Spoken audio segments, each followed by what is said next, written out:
Salut la team, on se retrouve pour la partie numéro 2 du vlog 70.3 Ironman à la T. Regardez où je suis chez moi, tranquillou, bilou, et je suis pas venue avec n'importe qui, hein. Regardez avec qui je suis venue, avec mon t-shirt de finisheuse 70.3 les championnats du monde à la T. J'étais obligée de mettre ça parce que quand même, bon, la qualité laisse vraiment à désirer, mais c'est pas grave, hein, on sait jamais si Ironman vous passez par là. Peut-être que vous allez... c'est un axe d'amélioration. Bon, regardez mon petit t-shirt de finisheuse, mon smoothie vanille protéiné, une tuerie. Et je vous raconte un petit peu plus en détail. Si vous n'avez pas vu la partie 1, je vous invite à regarder le vlog 1 qui était donc la semaine dernière, sinon vous allez strictement rien comprendre. Et je vous raconte comment donc j'ai chopé ma place au Sable d'Olonne pour les championnats du monde au 70.3. Qu'est-ce qui s'est passé pendant ces 2 derniers mois d'entraînement jusqu'au championnat du monde? Et bien évidemment, le jour de la compétition, qu'est-ce qui s'est passé? Comment j'ai vécu la compétition? Et qu'est-ce que je modifierai? Qu'est-ce que je ne referai plus? Etc. etc. Et puis surtout l'expérience dans le monde du triathlon. Alors, pour vous la faire très courte, je ne sais pas si j'en avais parlé, je vous avais raconté déjà les Sables d'Olonne, comment ça s'était passé dans une autre vidéo, 2 vidéos avant. Donc pour rappel, c'était mon premier semi-Ironman, donc 1,9 km de natation, 90 km de vélo et 21 km de course à pied. Donc ça, c'était vraiment la toute première fois que je participais à un événement comme ça, donc à une épreuve aussi longue. Et j'ai fait tout ça avec à peu près 6-7 mois de préparation. Je sors de 9 ans de CrossFit, donc vous imaginez bien, on est quand même sur le yin et le yang. Il a fallu pas mal d'entraînement. J'avais gardé ma partie CrossFit jusqu'à tard dans l'année. Une petite erreur de ma part d'ailleurs. J'aurais dû garder des entraînements beaucoup plus simplifiés. Bref, j'y reviendrai plus tard. Et me voilà donc au Sable d'Olonne avec un temps très moyen, mais un temps très très correct pour, on va dire, le commun des mortels. J'ai mis 6 heures donc dans ma catégorie 35-39. On va dire que niveau de difficulté, je vais pas vous cacher, j'ai pas trouvé ça extrêmement difficile, mais il est vrai que j'ai pas pu me juger, j'ai pas pu me pousser ou comme je pense j'aurais pu faire, pour la simple et bonne raison que j'étais en mode découverte et que j'ai voulu vraiment pas que participer, mais j'ai voulu prendre un maximum de plaisir. C'est chose faite. Et donc au Sable d'Olonne, je suis allée à la remise des prix pour tourner un vlog pour vous raconter un petit peu comment se passent les coulisses d'un championnat, d'un semi-Ironman. Et voilà que je récupère un slot, on appelle ça un slot, j'ai découvert ça là-bas. Dans ma catégorie, en fait, comme dans toutes les catégories, donc hommes, femmes, de l'âge de 18 ans jusqu'à plus de 80 ans, il y avait des places. Merci Klaxon. Il y avait des places à récupérer pour les championnats du monde, donc 2 mois après en Finlande.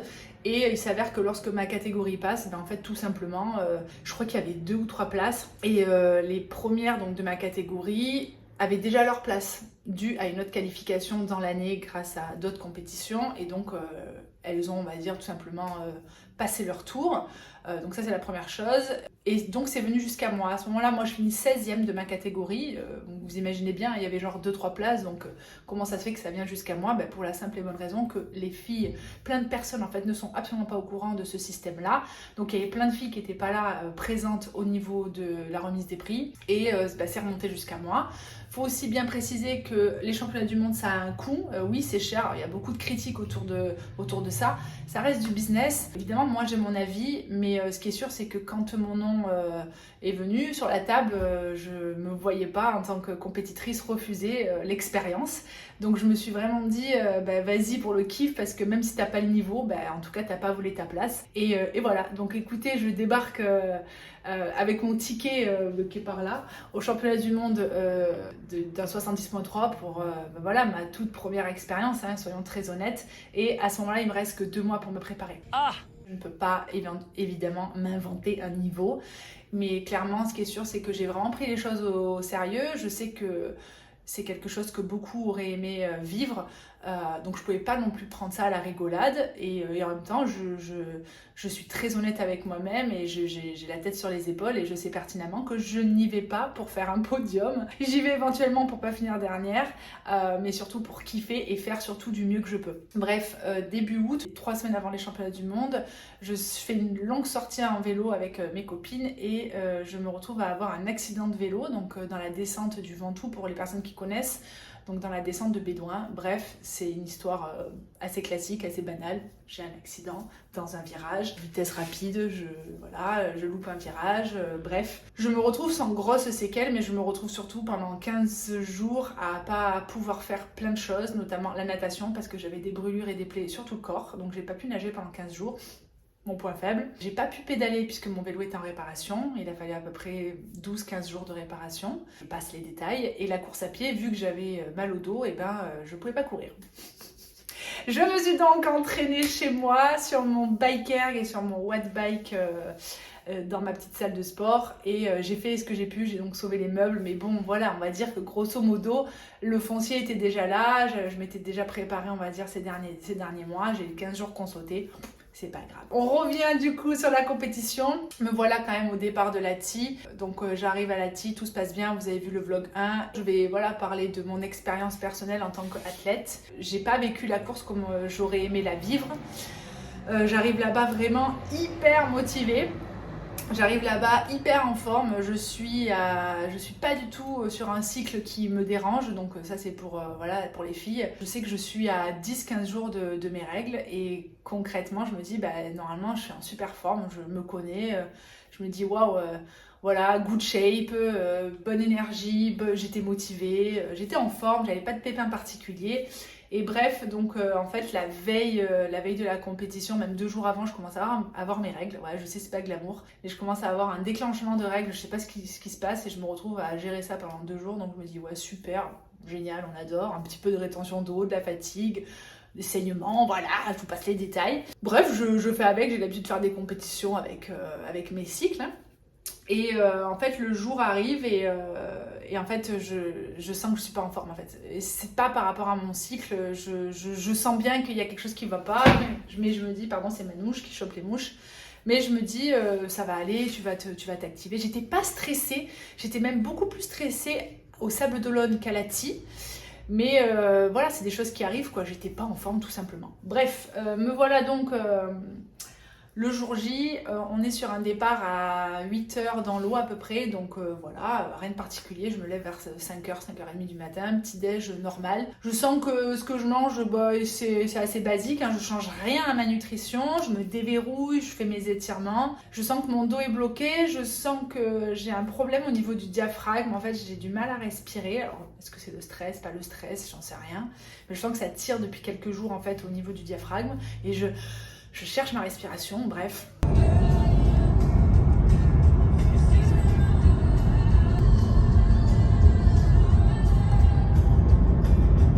Il est 7h, départ à 7h58. J'ai un peu mal au ventre. Je suis madame qui va aux toilettes, souvent, et là je ne suis pas allée. Je vais laisser mon téléphone à mon copain et moi je vais au parc à vélo de poser mes affaires, les bidons, et je te rejoins. Il fait pas chaud. Je prends que les bidons. Me voilà arrivée donc au niveau du lac et en fait moi j'étais persuadée qu'on allait pouvoir un petit peu nager comme sur d'autres compétitions et il s'avère qu'en fait ils annoncent qu'en fait il n'y a que les pros qui peuvent aller un petit peu tâter l'eau on va dire. Donc bref, pour moi c'est un moment qui est un peu compliqué, même si je prends sur moi et que ça me fait pas stresser pour autant, mais je sais que ma nage va pas être aussi performante qu'au Sables d'Olonne, parce qu'au Sables d'Olonne, j'avais eu l'occasion de nager ne serait-ce que 5, 7, 8 minutes avant. Et en fait, moi je suis quelqu'un qui a besoin un peu comme un diesel d'avoir un très gros échauffement, notamment en natation, et je me sens beaucoup plus à l'aise au bout de 600-700 mètres. L'expérience, me direz-vous. Donc je me dis bon tant pis, tu fais avec, ça va bien se passer. Donc je fais un très gros échauffement articulaire, musculaire, cardiovasculaire. Je trottine un peu, rien de fifou, Vraiment je fais quelque chose de très classique que beaucoup font d'ailleurs, notamment tous les pros s'échauffent comme ça. Et il faut savoir qu'on nage dans un lac. Je savais que le temps dans un lac, pour moi en tout cas, serait différent du temps des Sables d'Olonne. Je vous rappelle que j'ai fait 38 minutes au Sables d'Olonne et dans ma tête je me dis franchement si tu fais allez 39-40, ça serait vraiment cool. J'ai un petit niveau encore en natation, déjà par mon appréhension, le poids de mon corps, ma nage qui est très approximative malgré que j'ai pris des cours, que je pratique. Je peux pas me sortir une nage en 30 minutes, ça c'est une évidence. Mais je sais que ça va pas se jouer sur la natation, donc je panique pas plus pour autant. Vient le départ, je me retrouve avec des Françaises avec moi, donc c'est plutôt cool. Et puis vamos quoi. Et en fait, quand je pars, je sens déjà que l'atmosphère est différente des Sables d'Olonne. Je sens d'entrée qu'on est sur un championnat du monde, le stress, on le ressent, ça se ressent, ça se voit, voilà, le public, il y a les commentateurs, enfin voilà, le speaker, enfin bon bref, je sens que l'engouement pour l'épreuve est différente. Moi j'ai l'habitude de faire des compétitions, c'est du bon stress. Bref, j'étais persuadée que ça allait bien se passer. Et en fait, quand on part pour 1900 mètres et en fait, ça devient un périple, ça devient un carnage. Dès le début, en fait, je ne trouve ni mon souffle, ni ma nage, impossible de me repérer, je me fais doubler par tout le monde. Je me retrouve vraiment dans des conditions hyper complexes où je me fais frapper, voilà, des coups, des choses assez courantes, mais rien de particulier en fait. Je me dis, il n'y a rien qui fait que ça peut mal se passer. Et en fait, je nage jusqu'à la première bouée. Et en fait, moi, je suis persuadée à ce moment-là qu'on a fait, je sais pas moi, 600-700 mètres. Et en fait, je me rends compte qu'on en a fait 200. Parce qu'il y avait le chiffre 2, et puis le chiffre 3, et puis le chiffre 4. Je me dis tout de suite que ça va être très compliqué et que ça va être très très long. Mais je panique pas pour autant. Ce qui est sûr, c'est que j'ai eu du mal à trouver ma respiration et je me suis retrouvée plusieurs fois à faire de la brasse et à me retrouver sur le dos. Chose que je n'avais pas du tout fait au Sables d'Olonne. Sables d'Olonne, j'avais fait que du crawl. C'était full joie, que du bonheur. J'avais eu un peu de semblant de glisse. Et là, rien ne se passe. Brasse sur le dos, je fais du crawl, je pivote, je divague à droite, je vais à gauche. J'ai des filles qui me passent dessus. Enfin bon bref, c'est un carnage, je vous la fais très courte. Je crois que je me calme à peu près à 1300-1400 mètres. Donc interminable. Je commence à regarder ma montre, je vois bien que je suis hors de mes temps. Et en fait, déjà rien que ça me fout un petit peu le moral un peu dans le down. Mais je me dis que voilà, c'est que le début, donc il y a plein d'autres choses derrière. Et en fait, ça va beaucoup mieux à partir de 1005, donc clairement sur la fin. Hein. Et voilà, bref, je sors de l'eau, j'ai le cœur qui est très haut, j'ai le souffle hyper, enfin voilà, je ventile énormément, j'ai le visage un peu fermé. Et je regarde la montre et je me retrouve à 43 minutes, ce qui est pas non plus horrible pour une débutante, mais clairement je sens déjà que ça fait 5 minutes de différence comparé au Sables d'Olonne et je me dis mais il faut pas comparer, c'est pas la même course. Bref, je cours et en fait déjà rien que là il y a une espèce de labyrinthe qui fait 800 mètres. Donc je me retrouve à parcourir pour aller jusqu'à mon vélo. Donc il faut savoir que là, on est sur quelque chose qui est différent. Il faut que j'aille d'abord récupérer mon sac de transition, que j'aille ensuite me changer. Ensuite, il faut que j'aille déposer mon sac entre des barrières quelque part, que je revienne en arrière et que j'aille chercher mon vélo. On est vraiment sur une transition qui est très longue, mais je me retrouve quand même à améliorer mon temps par rapport au Sables d'Olonne parce que j'essaie de moins traîner. Bon voilà, après il y a des petits couacs, c'est normal, mais voilà, transition ok. Je sens que je suis pas en forme, mais no stress. Je me dis que le vélo ça va bien se passer parce qu'en fait le vélo sur les 3 disciplines c'est à peu près la discipline où je me sens le mieux, c'est celle que j'ai le plus travaillé, c'est là où j'ai vu le plus de progrès, donc je me dis allez go on y va, ça va bien se passer. J'ai fait une petite erreur, j'ai pas regonflé mes pneus le matin. Voilà, ça c'est du Jessica Vetter. Bref, no comment, on parlera pas de ça. Bref, je pars dès les premiers kilomètres. Bon, il fait froid, il faut savoir que sur le moment il fait 18 degrés. Je sors de l'eau, donc il fait super froid, je me couvre bien, je m'alimente de suite, je bois, je me suis bien séchée. Les premiers kilomètres, je vois des filles qui tombent, je vois des chutes, donc déjà ça me rappelle direct mon accident. Mais ça va, je trouve mes marques et tout, puis je fonce. Et en fait, au bout de 10-15 km, dans ma tête, j'ai l'impression d'en avoir fait 30-40. Et bim, qu'est-ce que je fais? Je regarde ma montre et je me rends compte que j'ai fait 15 km. À la boulette.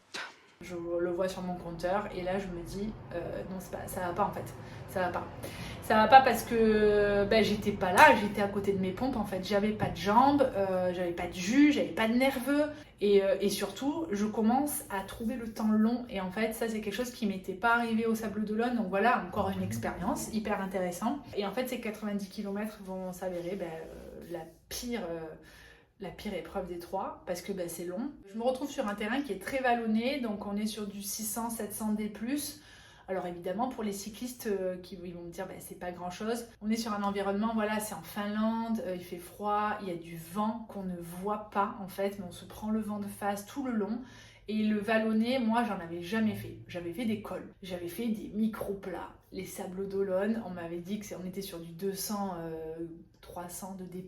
J'avais trouvé ça relativement cool, j'avais pu appuyer, tout ça. Et en fait, là, je me retrouve vraiment dans un contexte vraiment différent de ce que j'avais pu vivre. 15 jours avant, j'avais mis mes prolongateurs, donc j'avais découvert ce paramètre. Et en fait, je me dis, mais ça va aller parce que dès que tu vas te mettre sur les prolongateurs, tu vas pouvoir pousser beaucoup plus, tu vas pouvoir aller plus vite. Et en fait, impossible de me mettre sur un long moment sur les prolongateurs parce qu'en fait, il y a beaucoup trop de relance et j'ai pas l'habitude. Donc en fait, ça montait, c'était des longues montées sur du 600D+, des longues descentes. C'était pas vraiment des descentes, c'était très bizarre. Et en fait...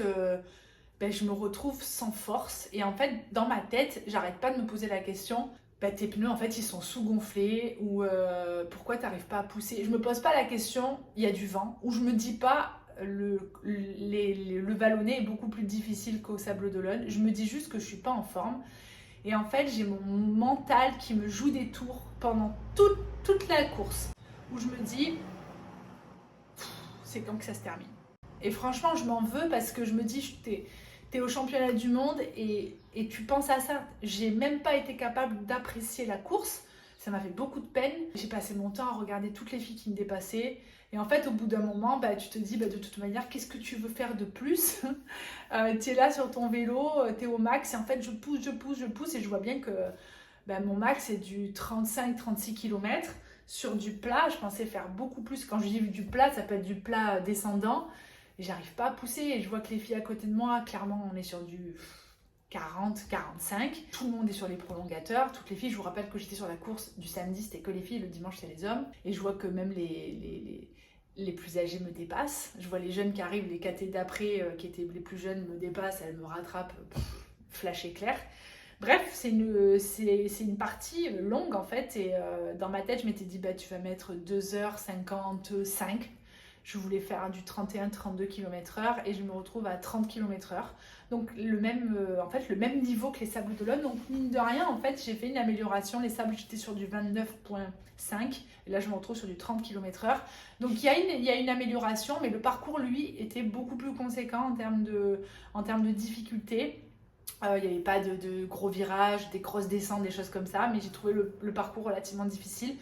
J'ai essayé d'apprécier un petit peu ce qui se passait autour de moi, mais ça n'a pas été évident, je vous avoue. Bref, voilà, il y a des jours comme ça, on n'est pas là, c'est comme ça, on prend sur soi, quoi. Et après, je me suis dit, c'est pas grave, tu fais ce que tu peux, en même temps, t'es au championnat du monde, et je l'ai dit sur les réseaux, t'es pas à Disneyland, meuf. Et en même temps, c'est la réalité. Qu'est-ce que tu veux t'inventer un niveau alors que ça fait même pas 8 mois que tu fais du triathlon? C'est juste après, là, c'est l'ego ou l'âme de la compétitrice qui a voulu absolument prendre le dessus et j'étais persuadée que j'allais faire mieux parce que j'étais motivée et en fait, absente. Bref, c'est pas grave. J'arrive à la deuxième transition pour la course, ça se passe bien. Je me retrouve à pas aller aux toilettes comparé au Sable d'Olonne où j'avais été obligée d'aller aux toilettes. Donc là, j'avais vraiment bien géré ma nutrition, mon hydratation. Je n'avais pas faim, j'avais pas trop soif. Et je fais une bonne transition. Je crois que je mets 3-4 minutes contre 5-6 au Sable d'Olonne. Et pourtant, le parcours est bien plus complexe à la TI. Il faut rentrer dans un hangar. Il y a des espèces de barrières où il faut faire plusieurs allers-retours. C'est long, c'est chiant, c'est pénible. On a des gens qui nous disent où aller. Pas très smart leur truc, je vous avoue. Bref, je sors et je pars pour 21 km. Et enfin, dernière erreur de ma part aussi, de ne pas avoir vu le parcours de la course. En fait, je me suis dit, on est à la Tisse en Finlande, il n'y a que du plat. Il y avait écrit que on était sur du 200 D+ en course à pied. Moi, je ne sais absolument pas ce que ça veut dire 200 D+.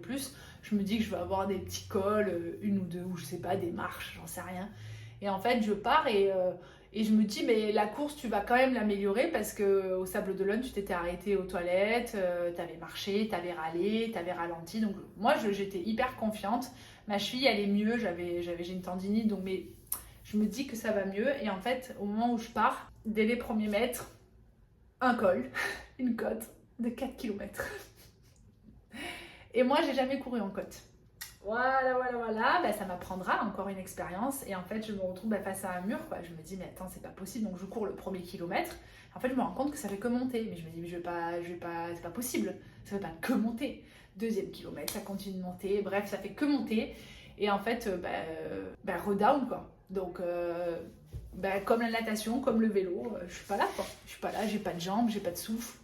J'arrive pas à pousser, j'arrive pas à me mettre un petit peu dedans, malgré que je sois au championnat du monde, malgré que que je sois en bonne santé, que j'aille bien, que tout se passe bien, que les gens sont super sympas, que les athlètes à côté de moi, elles sont juste trop gentilles. J'arrive pas à me mettre dedans. Je me retrouve à faire 2 boucles de 10-11 km. On court un peu de partout, donc c'est hyper agréable. Le parcours est super sympa. On traverse des quartiers avec des belles maisons, le lac, on revient dans le village, on traverse le stade, on repart pour la côte. Ça monte, ça descend. C'est pas si ennuyant que ça comme j'avais trouvé au Sable d'Olonne. Et bizarrement, je trouve que la course se passe mieux qu'au Sable d'Olonne. Et en fait, mais je suis persuadée, moi je rentre 11 km en 1 heure. Je suis vraiment persuadée de faire mieux. Et en fait, je croise mon copain qui me dit non, pas du tout, t'es sur les mêmes temps qu'au Sable d'Olonne. Allez, bim, prends-toi ça dans les dents. Dégage. Dégage. Et je sais pas, je suis pas retournée aux toilettes. J'ai marché dans les côtes, mais j'ai essayé de relancer sur les descentes. Je sais pas, ça s'explique pas. La course se passe, comme d'habitude, je suis pas une grande coureuse.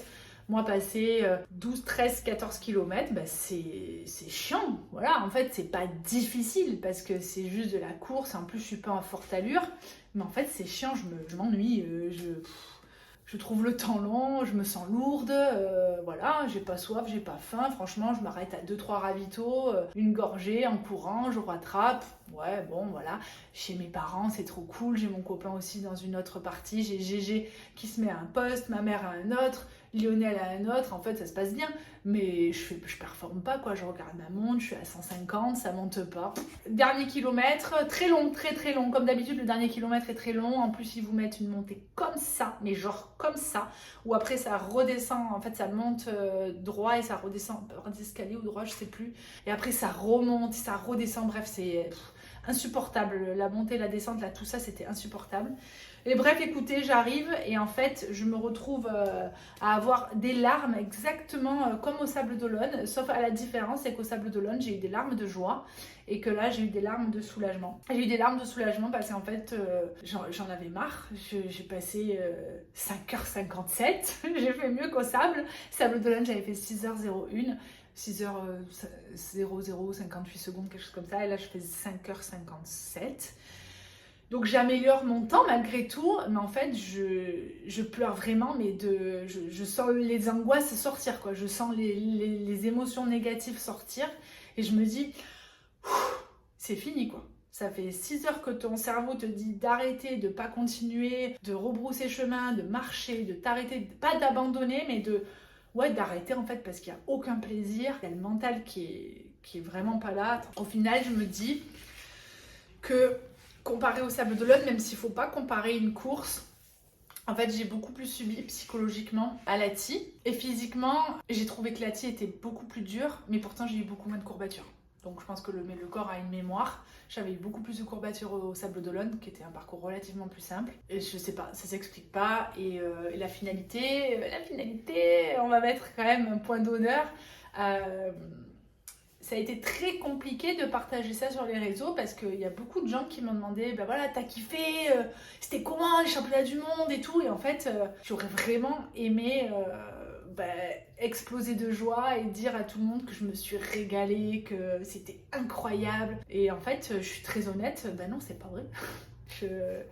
J'ai pas trouvé ça fun. Je trouvais ça long, mais je prends du recul et dès 2 jours après la compète, en fait, direct, je fais un peu le point et je me dis que je pense que j'ai été déçue parce que j'attendais plus en fait. J'attendais plus de moi et j'attendais aussi de la course qu'elle soit plus simple. Et en fait, après, j'ai discuté avec plein de triathlètes là-bas qui m'ont dit en même temps, c'est des championnats du monde, ils vont pas vous sortir un parcours très simple. Et c'est vrai que les Sables d'Olonne, il est quand même réputé parce qu'il est accessible. Et là, la tige, je pense que je m'attendais à ça en fait. Je m'étais dit, ouais, tu vas tout donner, tu vas défoncer la nage, le vélo, la course, tu vas y aller, tu vas faire monter le cœur. Rien du tout, il n'y a rien qui s'est passé. Donc je pense qu'il y a eu un petit peu d'histoire d'ego, il y a eu aussi beaucoup de frustration en sortant de l'eau directement, je vous dis la vérité. Et en fait, dès que vous sortez de l'eau et que déjà ça va pas, ça donne direct un aperçu de la course. Et en fait, voilà, tout ça s'apprend, c'est de l'expérience. La finalité, c'est que je suis Je suis quand même hyper contente de m'être qualifiée, d'avoir participé à ça. La Finlande, c'est magnifique. L'environnement, l'ambiance était géniale, le staff était incroyable. Comme d'habitude, on sait pourquoi on paye. On sait que derrière, ils font pas semblant sur les ravitaux, sur vraiment l'expérience. En tant qu'athlète, en tant que bénévole, enfin voilà, vous êtes vraiment mis en avant, tout le monde est là pour vous soutenir, pour vous donner un petit mot d'encouragement, il y a toujours à boire, il y a toujours à manger. Après, en termes de dotation, donc oui, je vais vous le dire, j'ai payé 700 € mon inscription, je ferai pas ça chaque année. Qu'est-ce que j'ai eu pour 700 €? Bougez pas.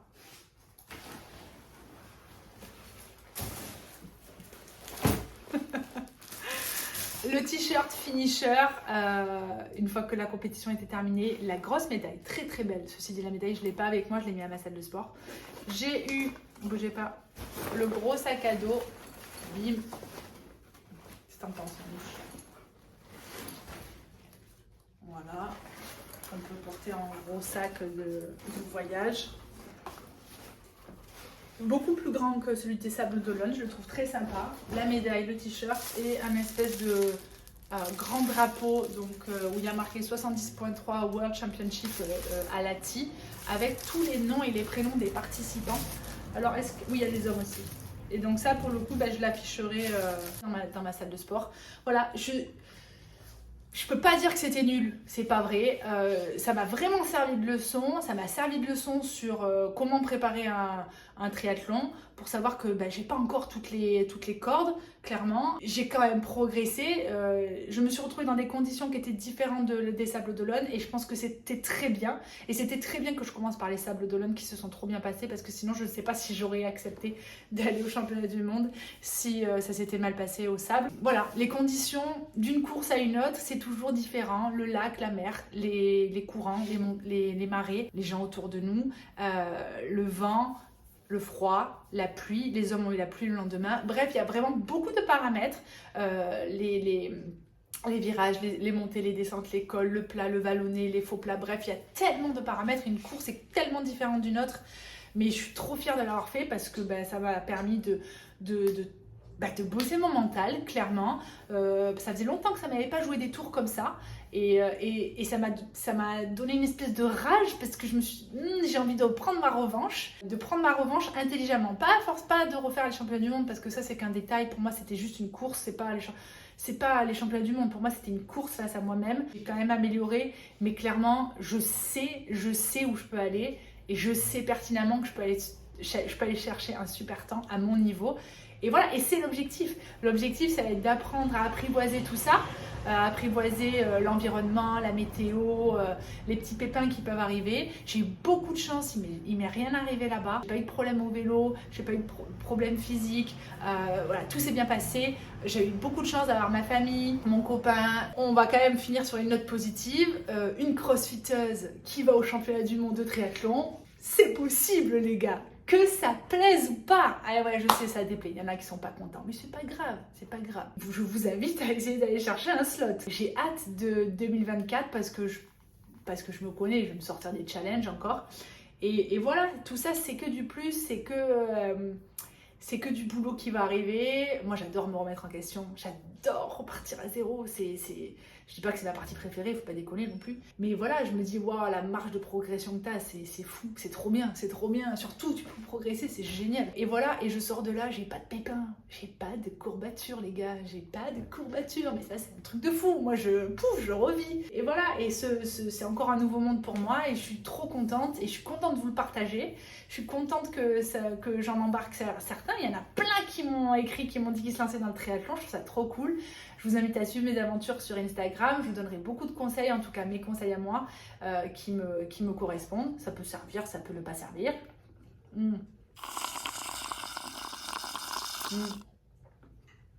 Est-ce qu'il y a autre chose à te dire? Pas vraiment, les amis. J'espère que je vous aurai dit tous les petits détails croustillants. Si vous avez des questions, s'il y a des choses que j'ai oublié de dire, n'hésitez pas à me poser des questions. Et puis on se retrouve bientôt pour une prochaine vidéo. J'ai aussi reçu plein de questions. Vous savez, j'avais fait une FAQ, ça sera dans la prochaine vidéo. Et puis voilà. Écoutez, on se retrouve très vite pour une prochaine aventure autour du triathlon, du crossfit, de n'importe quoi. N'hésitez pas à me balancer vos challenges, là, je vous rejoins, il n'y a pas de problème. Et puis on finit avec le t-shirt quand même. Alors, attendez. Bim. Et attendez. trop beau derrière.